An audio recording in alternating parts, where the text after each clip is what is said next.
crowd control situation. LAPD Future Cop has left its mark on everyone's childhood that played it. It's you, baby. Zooming around in hover mode or stomping on criminals, all in the name of justice. Fight your way through crime lords throughout the campaign to locking down your neighbourhood in Precinct Assault. My favourite. This is a beloved relic that is cherished by its small but loyal fan base. However, what the fuck really happened to LAPD Future Cop?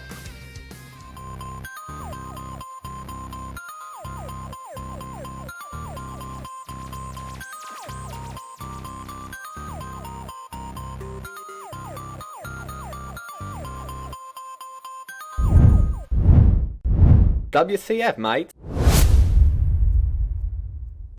I will never forget the countless hours I spent playing Precinct Assault against my sister, developing my skills until the day I could finally dethrone my brother and become the chief of police. Turns out, when we played only half a year ago, I managed to defeat him in 1 minute 11 seconds, which I think is the quickest match I've ever played. Sadly, I don't have the footage as I'm now on a new PC, but here's a reenactment of it. Haha, I've blown up their last turret, now I can just let these tanks walk on in. Mwaha, I am the victor. You lose. But enough of my memories of this superior PlayStation games, because I would just love to hear yours too, so let me know your cherished memories of this nostalgic game down below. However, it's now time to find out what truly happened to this game. But first, we must start where it all began. In 1998, EA moved from San Mateo, which is in California, to a new corporate headquarters building that they had constructed in Redwood Shores, also in California. During this move, they founded a new studio and named it EA Redwood Shores, which operated under the general EA Games division. This studio's initial title was Future Cop, LAPD, released in 1998. This is a third-person shooter developed first for PlayStation, then Mac OS and Windows. Surprising to some, this was originally developed as an installment for the Strike series. And by some, I mean me, as I'd never really heard of this series. Yes, I had seen the games, but no, I had not actually played any. But maybe now I will. Ah! Die! Strike has a series of games created between 1991 and 1997. Like many games in this era, this was a multi-directional shooter viewed from a top-down perspective. The first 3 games in this series were 2D and used isometric sprites to give the illusion of 3D depth, since real-time 3D polygon rendering wasn't possible at this time. This series made a jump to real-time 3D graphics with the release of the Soviet Strike, which used a brand new engine built for the 5th generation of gaming consoles, such as PlayStation and N64. In the games, the player primarily controlled a helicopter. However, you can control other vehicles such as a hovercraft, an F-117 Nighthawk, and a motorcycle, and you can even play on foot. This brings us back to LAPD Future Cop, as with the growth of technology came the growing needs of gamers. As well, we all just wanted more. So much more that the Strike series was slowly being placed back on the shelves as people would dust off their old cartridges, blow in the back and play something else. This is when the team decided to pull away from the Strike series and take Future Strike into a completely new direction, transforming it into the Future Cop we all know and love today.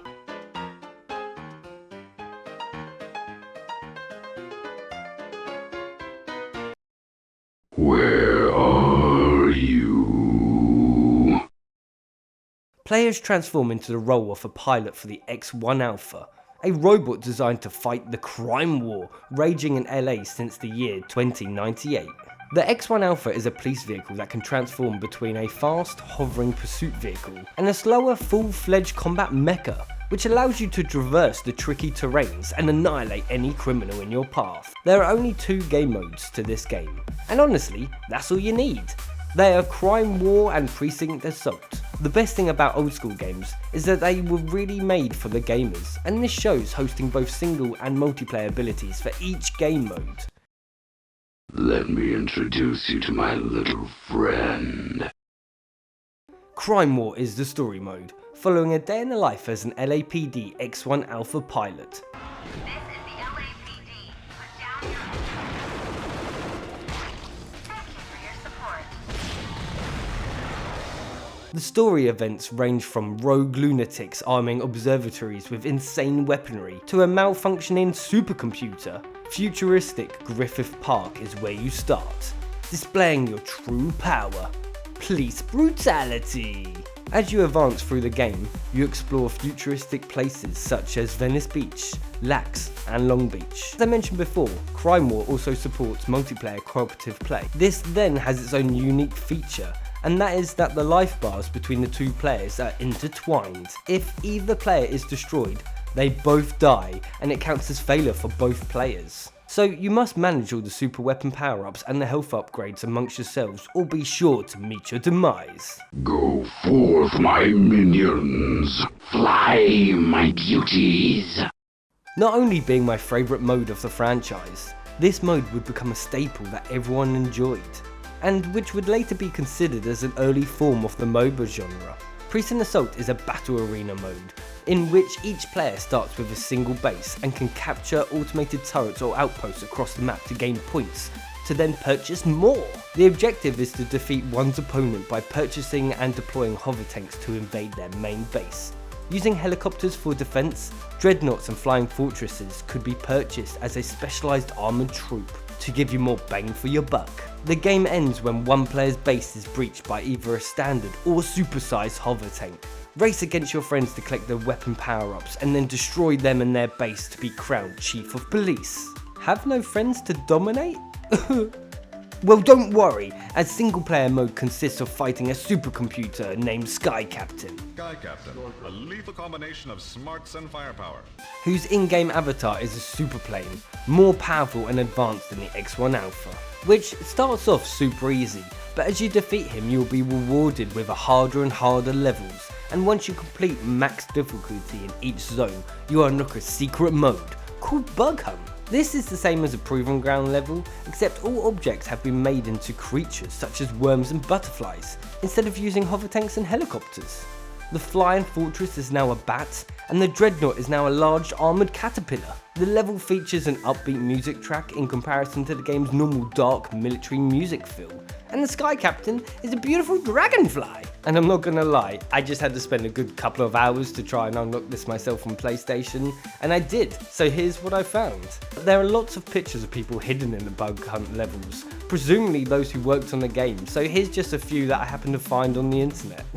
On the subject of things, I found out there's 5 different Precinct Assault areas with 10 difficulty settings, for single player of course. However, the level La Catina was not actually in the original PlayStation release, only being added later for the computer versions, so I never got to actually play this myself.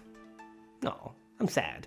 Another feature that I never knew about the PC version is that it also allowed for online competitive play, which isn't surprising, as I was only like 5 years old when this came out. I'm about to butcher a pronunciation of something, so I do apologise in advance. But Precinct Assault is a strategy mode that is similar to the Herzog Zwei, except the player can actively help the armies get to the other base.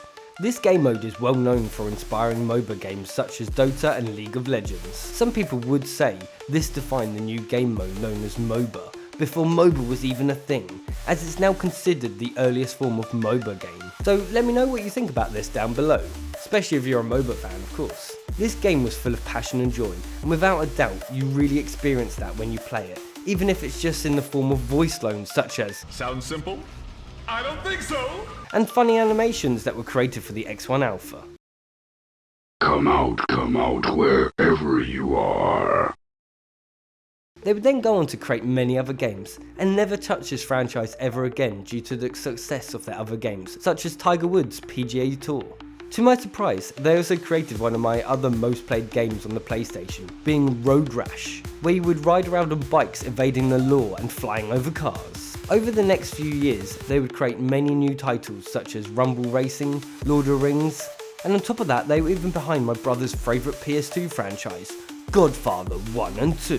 I just wish they'd added a bloody jump button, as I feel it's the only thing that let that game down. Throughout all these years, they would always fall back onto the Tiger Woods franchise, as this was a stable game, due to the fact that EA had not been too keen on producing original intellectual property during this time. However, the studio were pursuing an idea of making a second sequel to System Shock, and Vice President and General Manager had been trying to coax EA's executives to let them pursue this. While they had some gameplay and ideas for this game, the title changed upon release of Capcom's Resident Evil 4. Due to the success of Resident Evil 4, they decided to alter their ideas for their System Shock game, and the EA management gave them the green light to pursue a new title. This new title would be known as Dead Space. Dead Space was a critical success, leading the studio to be rebranded as Visual Games in 2009. Along with this, the studio was moved out from EA Games and became its own division under EA, being the first genre studio within the company. With this focus of developing third-person action games in the same vein as Dead Space. Alongside the rebranding, two sister studios were also created, one in Montreal and the other in Melbourne, leaving all hopes of an LAPD Future Cop 2 in the dust. Under the new branding, they would continue to release sim titles, as this had taken over the success of the Tiger Woods, and they would experiment with other games like Dante's Inferno, which I'm still yet to try, so please let me know what you thought of this game back in the day, and let me know if you thought it was any good. In 2013, they would go on to help develop the final DLC for Battlefield 3 in conjunction with DICE, opening up the doors allowing them to help develop Battlefield Hardline. However, this would be where their story ends. They're mine. All mine. Run, coward. In early 2013, Disney acquired Lucasfilm and shut down its game development studio LucasArts, which, if you guys want, I'll happily cover in another video. So once again, please let me know down below. EA quickly made a deal to help develop lucrative Star Wars games through 3 of its studios, including Visceral. This was due to the fact that Ubisoft had announced Assassin's Creed 4 Black Flag, which was also based on a pirate-themed game, just like their other project they had just started called Project Jamaica. So they cancelled that in favour for a Star Wars game. The studio opted to pitch the third-person action game that maintained the spirit of Jamaica, having the players play as space scoundrels in an open-world style Star Wars universe. Amy Hennig, the writer for the first 3 Uncharted games from Naughty Dog, was brought into EA as a creative lead to help write the story. However, the concept would later change, making it about a large-scale heists and renaming the game Ragtag. During the creative cycle, the market for solo-based games were dying off in favour for online multiplayer games, and EA noticed this. Star Wars Battlefront was released in November 2015, which was extremely successful. Because of this, Visceral found that EA started to draw away from Ragtag. As a result of this, EA funneled more resources into its studios for its Battlefront sequel, Star Wars Battlefront 2. Motive Studios were completely taken off Ragtag, and Visceral were not allowed to hire additional staff. This is when EA laid off some of Visceral's staff as well, and others left for other positions in different companies, leaving Ragtag's development completely stalled. Visceral knew that they had to make a good game demo to get further development funding from EA, and began to work on this in 2016. Part of this demo was shown at the E3 in 2016 in June later that year, however, really didn't show much, and we'll soon learn why. This is because they got the boot from EA, closing down Visual Games in 2017, leaving Ripper, Dante's Purgatory, and Ragtag to fade away into the abyss of lost games. Whilst I was doing all this research, I came across a compilation video for LAPD's Future Cop, and it turns out a member of the development team was in the comments answering fans' messages, and this was just amazing to see so much hype and excitement for this beloved treasure. I even found the gaming college that he seems to be working at, so I emailed his school email address sort of thing and asked if he wanted to do an interview, but no surprise, I haven't heard anything back by the release of this video. But I thought that would have been awesome to get an exclusive interview with him, to actually be able to pick his brain and see why they never made another one.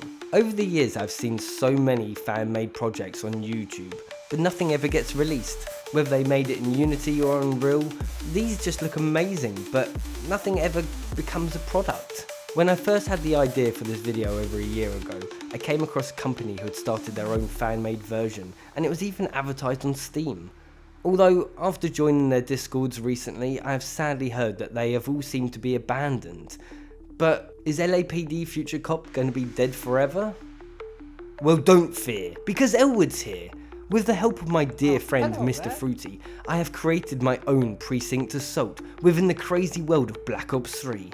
Having purchasable bunny zombies that you must use to infiltrate the enemy base in order to be victorious, I've also included outposts just like the original game, so if you have BO3 on your PC, this is something that I would strongly recommend checking out. Because if you enjoyed the original game, this is a totally new approach to it, and I just think it's fun for everyone. This is Ghetto Assault. You begin inside your base. You know where the action button is, right? You'll need it. Each base has a zombie generator. Action button. Zombies will seek out the enemy base. When one of your zombies damages the enemy statue, you win. Sounds simple? I don't think so! You can purchase giant bunnies to tank the enemy fire. These base turrets are your last line of defense. Any neutral turrets are up for grabs. Use the action button to claim them. This is an outpost. Claim it and you've got yourself another base. But outposts cost points. Earn points by killing players and destroying the enemy bunnies. Destroy your enemy to earn bonus points and send them back to their base crying like a baby. Remember, giant bunnies, turrets, points, right, beautiful. And if you're playing solo, well, you can't. Good luck! So what the fuck really happened to LAPD Future Cop? Well, like most studios from back in the day, they don't actually exist anymore, and the original teams have all been split between many different companies. So, unless EA decides to pick this game up again, I doubt we'll ever see any more of it. With that all said, I think it's time for me to say goodbye, and if there's any other games you'd like me to cover, then please just let me know. If you enjoyed this, then please smash that like button and hit that subscribe button so I can reward myself with a cookie. I'm gonna kill you. As you guys are amazing, where I'm just Elwood from Not So Serious Gaming. Hope you have a great morning, evening, night, whatever time of day is. I hope you have a great one, and peace out. If you like this and want to know what the fuck happened to Call of Duty Zombies, then check out this video right here. The f was that?